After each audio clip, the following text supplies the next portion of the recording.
नमस्कार मंडळी, तुम्हाला माहिती आहे का ITR म्हणजे काय? आपल्याला इन्कम टॅक्स रिटर्न का भरायला पाहिजे? जर आपण ITR भरला नाही तर त्याचे काय नुकसान होऊ शकते आणि ITR भरल्याचे फायदे काय आहेत? आजच्या या व्हिडिओत मी तुम्हाला तुमच्या डोक्यातील ITR संबंधित सगळे डाउट्स क्लिअर करणार आहे, त्यामुळे व्हिडिओ शेवटपर्यंत नक्की बघा. मंडळी, सर्वप्रथम बघूया ITR म्हणजे काय. ITR म्हणजे इन्कम टॅक्स रिटर्न, म्हणजे आपल्या कमाईची माहिती सरकारला कळवण्यासाठी आपण जो रिटर्न भरतो त्याला ITR म्हणतात.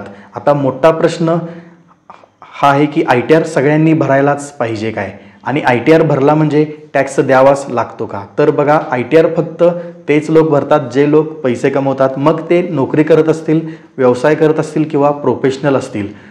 जर तुम्ही अजिबात अर्निंग करत नसाल तर तुम्हाला ITR भरण्याची गरज नाही. ITR ही पॅन कार्डवर आधारित असते. पॅन कार्ड म्हणजे परमनंट अकाउंट नंबर. तुमच्या पॅन कार्डवरून सरकारला तुमचे ट्रान्झॅक्शन्स सहज समजत असतात. लक्षात ठेवा, ITR भरणे आणि टॅक्स भरणे हे दोन वेगळे प्रकार आहेत. ITR भरला म्हणून टॅक्स द्यावा लागेलच असं नाही. प्रत्येक वर्षी सरकार बजेटमध्ये इन्कम टॅक्स स्लॅब्स ठरवते.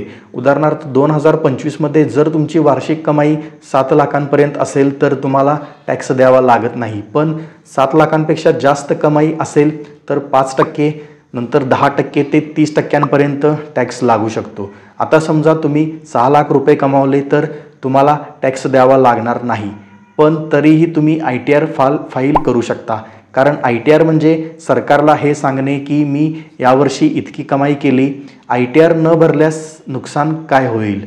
समजा एखाद्या कंपनीने तुम्हाला 1 लाख रुपये दिले, पण त्यावर 10% म्हणजेच 10,000 रुपये TDS कट होऊन सरकारकडे जमा होतात. वर्षभरात तुमची कमाई फक्त 6.5 लाख रुपये झाली, म्हणजे तुम्हाला टॅक्स द्यायची गरज नाही. पण ते 10,000 रुपये परत मिळवण्यासाठी तुम्हाला ITR फाईल करावाच लागेल. जर तुम्ही ITR नाही भरला तर TDSचे पैसे परत मिळत नाहीत. दुसरे नुकसान म्हणजे सरकारला तुमची कमाई कळतेच, कारण सर्व ट्रान्झॅक्शन्स पॅन कार्डशी लिंक असतात. जर तुम्ही जास्त कमावलं आणि ITR भरला नाही तर तुम्ही सरकारच्या नजरेत येत असता.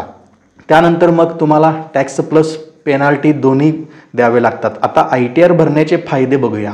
एक म्हणजे TDS परत मिळतो. सरकारकडून कोणतेही नोटीस येण्याची भीती नाही.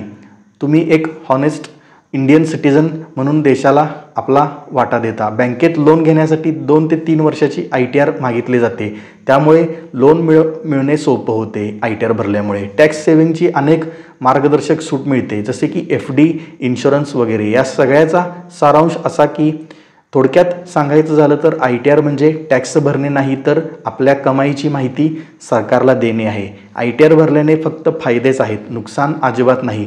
जर अजून ITR बद्दल काही प्रश्न असतील तर कमेंटमध्ये नक्की विचारा.